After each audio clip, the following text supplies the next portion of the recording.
I have been selling this book, Zan Azli and Wan Chun Hong's Guide to Indie Filmmaking, which is published by MPH. For a while now. It's a really good book if you want to be a filmmaker, whether it's for YouTube, social media, TV, film, cinema, whatever. This is the book to get. I'm going to make it more accessible and more affordable to all of you because I believe that everybody needs to become a filmmaker. The more filmmakers we have in the world, I think this world will be a better place to live in. Now it's available as an electronic book download on my website. I'm going to link it here. It's really cheap, it's really affordable. It's only 5 ringgit if you want to get the ebook version. Okay, 5 ringgit. It doesn't really cost much, right? It's just a little bit of something for me. I mean, it did take a lot of work to write. Each chapter of this book talks about one part of the filmmaking process. And for each chapter as well, I interview a local filmmaker. It's only 5 ringgit. It's only 5 ringgit. Okay, you are watching and listening to the Fat Bidin Film Club. I'm assuming I'm Zan Azli. I'm Shah Ibstawan. And every week, as usual, we watch a local film and we review it, and we still cannot go to the cinemas because the cinema is still not even open yet. When are they going to open? So this week we are reviewing a film, a local film that was recently screened at the Singapore International Film Festival, and the film is called No Love for the Young, or Tiada Cinta Selama Muda.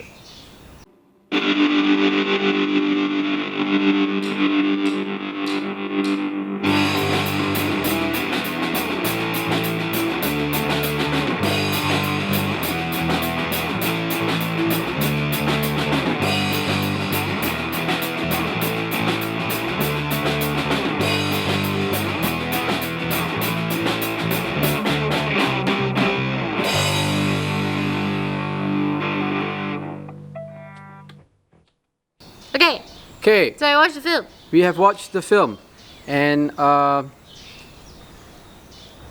what's the film about?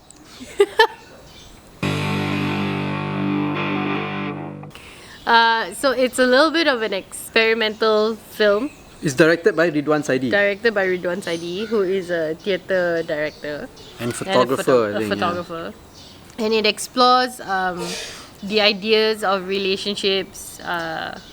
It explores the ideas of relationships and intimacy, sort of in the time of now the pandemic, and also different perspectives of different people. So it's not it's mostly improvisation and includes a little bit of physical theatre, which I thought was a bit ironic because you're doing it to experiment in the time of the pandemic, but it involves physical theatre. But okay, so basically that's what the film is about. It's not a very long film. It's about 80 odd minutes. Oh, it felt like 80 odd days. It's okay. Why don't you tell them what you think about the film? No, I like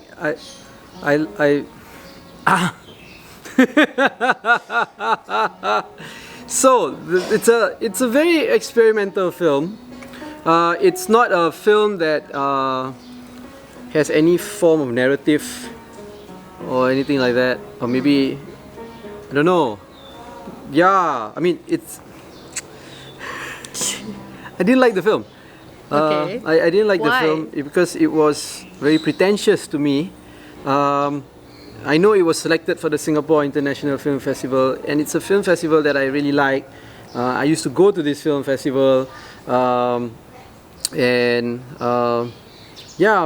it just felt a little bit too green and a bit pretentious, and it's supposed to be okay. I get it. The film is supposed to explore love, relationships, different types of love, different types of relationships. I know you mentioned that it's supposed to be an experiment of relationships during the pandemic, but I didn't get that at all. And that is something that we only knew after that because we read something about the film. You know, and if you need to read something about a film to get context of the film, then the film didn't really succeed to me, because the film it should be standalone. When you watch a film, it's not always you get to read the director's notes or you get to read, I don't know, things about the film. You watch the film as is, right? And if it was something that you wanted to get across, then you should get across in the film itself. I mean, it's great to get context from the film by reading, articles about it or interviews with the director, the filmmakers, and all that. It's great. It gives you additional perspective, additional insight into the film. But the film should be able to stand alone, nah. And to me, it just felt like any other student film out there, because I teach film, right? I teach film, and this is the most cliche type of storyline that is always told by not even first-time filmmakers, but people who are still learning to make films. There's nothing wrong with it. But you said that there was no story. Yeah, there was no story, but the theme, right? The theme of relationship. Oh, got boyfriend. Oh, got girlfriend. Oh, you know what I mean? I see it too much. Maybe it's on me, because I just see it too much from all these students who want to learn to make films, and that's a theme that they constantly go to. I know they say that you always tell stories or make films about things that you are familiar with, and I guess this is what they're familiar with. So I guess cannot fault them also, but then maybe it's not something for me, And I've been to a lot of film festivals all around the world, and there will always be films like this one, right? And there will always be films like this. And if you read about these films, it will always say, "Oh, this is his first feature," or "This is his first." You know what I mean? This is the filmmaker's first attempt at making a film. So maybe I'm just a bit too tired watching films like this. Yeah, and there's nothing wrong with being experimental as well, right? I've watched a lot of abstract experimental films too, but this one was maybe trying a little bit too hard, or even not trying at all, because there were scenes that were obviously very, very choreographed.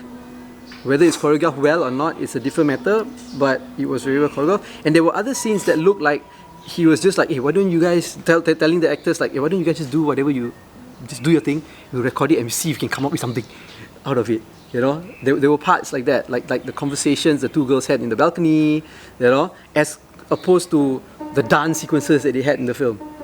So to me, okay, I guess I won't say that this film is horrible. I would just say I'm tired of films like this, lah. Or maybe I'm already, tired. Yeah. Okay. Actually, I think we're of the same opinion. I generally am more prone to watching films with a little bit more narrative, a little bit more story. Not so much. It has not so much to do with the genre of the film or the style of the film, but as long as the core of it is a strong narrative or a strong story, I find myself more inclined to like it. Which is why I memang am not fond of experimental films, because I find it very hard to understand. And I just always say I cannot understand it lah. So I have not watched a lot of experimental films, and when I watched it and I realized it was an experimental film, I was like, oh, okay, because it was going to be very difficult for me lah. I can't say then if it's a good or bad film, because it's not a genre that I'm fond of or that I am inclined to review often also. But I think it came out the way the director meant it to come out, which is like that lah, a little bit spontaneous, a little bit improvised, and a little bit with the choreographed stuff interspersed into it. So I want to say that he doesn't have control of it, but then how do we say that he doesn't have control of it if that is memang the intention? You know what I mean? The intention is to not have control and to just let everything flow the way it is. But I also understand what you're saying, because then how do you derive meaning from all the everything, right? Which is also true lah. But I really just feel like the conclusion to this is that it's a style that we both, or the film basically is just something that we just didn't get. It is very young. Too young. Even though it's called No Love for Young, I think it's a very... It's memang we are not the target audience. It's meant for a younger group of people. Look, And- if a 29-year-old feels that it's too young for her, imagine a 42-year-old. Yeah, so it's meant for an even younger group of people. Like maybe my daughter will watch Angga it. gaga gugu. Maybe my daughter will watch it and she'll be like, I feel this so much. I don't know. No lah, not that young lah. They won't watch Sesame Street, okay? Sesame Street has more meaning. Okay, anyway. So yeah, it is very young. So I don't feel like the film was made or meant for us. I don't know what the audience at SGIFF is right now. Is it young? Because it's all online now, right? So it could be that, you know, this particular film will appeal to the more younger demographic. We don't know. But as usual, you know, congratulations on making a film. It's always good to make a film, right? And congratulations on getting it into a film festival as well. And It's very exciting to get into a festival. making it in the time of a pandemic is also an achievement in itself. Yeah. So yeah, good job, cast, crew, actors, director, everybody lah. Some of the actors have acted for us, Yeah, like Sandy and Sandy Sandy is the one. and Sandy. Yeah. Yeah, Sandy. Sandy's But quite a good Hanan actor. is also someone I know from school. Mm, So and my junior. There you go. yeah. So yeah, the- it's not really a film for us. Yeah. But you're gone. It's not really a film for us, but it could appeal to other people out there to maybe, you know, derive meaning from the meaningless The meaningless. and things like that. No, I because don't know. the thing about films like this, right? It has to be good. If not, it will just be terrible. It's either good or terrible. You know? There was this film made by a Thai director, Apichatpong Wirasitakul. I really, really like this film. And that's why I can remember his name. Apichatpong Wirasitakul. Right? He made a movie called Mysterious Object at Noon. And it's something like this. It's trying to find meaning in relationships, you know, and all that. And it's also very experimental. And what Apichatpong did was he had a script for a love story, right? And what he did was he traveled all around Thailand, meeting people in villages and just normal people, To fit the script. and then just asking them to like do things according to the script or just act or improvise or whatever. And he just went from town to town, village to village.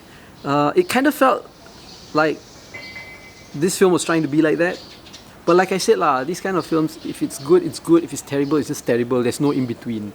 Oh well, I You feel know? like maybe it's up to the interpretation of the audience lah, because we don't know. Some young 20-year-old or 17-year-old might watch this and feel like it derives so much meaning to their lives. We don't know. And I don't want to sound like a boomer, but you get it. You see? Yes, it will appeal to a 17 to 20-year-old That's about the point. about relationships and love and all that. Yeah. So that's I why have been again a boomer or whatever, right? But a 17-year-old, I've been 17. I've explored that stage. You know what I mean? I don't know. So it's just not for us. Basically, that's it. It's just not for us. But I feel like I am not determined to say whether it's good or bad, because it's maybe not made for me. So obviously, I will say like, oh, you know, I don't like it. It's bad. But the thing is it really bad? Like as a reviewer, I can't really say that. I don't know that if it's really bad just because I don't like it. Like some films, it's very clear that it's bad because it's made really badly. But this one, I don't know. What I've seen Tokyo Magic Hour, Okay. which is also about relationships and very experimental and abstract as well. But that was good, Okay. you know. And To you. Yeah. Because you like it.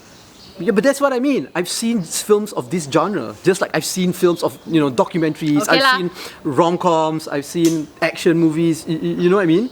Yeah. So and I would compare it with the same kind of films. Okay. And like for you, I understand because this kind of film, memang you don't like. Yeah. Yeah. So it's valid lah that you say, yeah, it may be good, but because you don't like the genre, like I would say, I don't know what kind of genre would I really hate. Okay. But I get what you're trying to say. You're trying to say that you've Ah. seen films of this genre and this is bad. Yeah. Okay. And there are other Fair. films that are good, like Mysterious Object at Noon and Tokyo Magic Hour, and even that film by Salvador Dali, the one where he cuts the eyeball, human eyeball. You can still feel like there is thought put into it, and yeah, there's value lah. Well, it's a first film, which means that he's got a lot of room to do better if he wants to make Of course. more films like Of course. this, which is really the point here. Yeah, that is the point, but then... Well, I don't want to say it because it will sound quite evil, but let's just not say, because it's... Yeah, never mind. Okay, so it's not available online, I don't think. It's available on the festival. It's available at the festival. It's available at the festival. At the So if festival. you want to watch... go onto the website, No right? Love for the Young or Tiada Cinta Selama Muda, please go to the SGIFF website, Singapore and International catch Film it Festival there. website, and get register for a ticket and you can watch it. I would actually say to watch the film, even though it's bad, because it's very rare that the normal public has the opportunity to watch different kinds of films that are, different than the ones that come out in the cinemas and on Netflix and iFlix and all that. So I would say go and watch it. It might not be the best first introduction to an experimental film, right? But it's something we don't different. know that. They might like it. To me, It might be like right? the best experimental film they've ever seen. I would ask you to watch Mysterious Object at noon for a really good one, right? I've got the DVD if you want to watch. I bought the original But DVD. is it Malaysian? No, I didn't say we were going to review it. Because, okay, fine. But we can relate because Thailand is so similar to Malaysia. Okay, Yeah. so watch the film, SGIFF, and let us know what you think. Because, maybe you also don't understand it, but then maybe you actually really understand it, then you can explain it to us. I don't know. Yeah, what do you guys think about films like this? Yeah. How often do you guys, our viewers, get to watch films that are experimental and not in the cinemas or not on mainstream and platforms? are you like Zan, where you sometimes like it, sometimes don't, or you just like me, it's like, I just don't understand it, this is too much effort. And do you make an effort to look for obscure films? Let us know. Oh, yeah, Let us know. Yeah. Okay, so like this movie, don't like, share, Review. subscribe, follow us on all our social media platforms. It's at FatBidin, or go to fatbidin.com to get everything. You're watching and listening to the Fat Bidin Film Club. I'm assuming I'm Zan Azli. And I'm Shah Ibn Saman.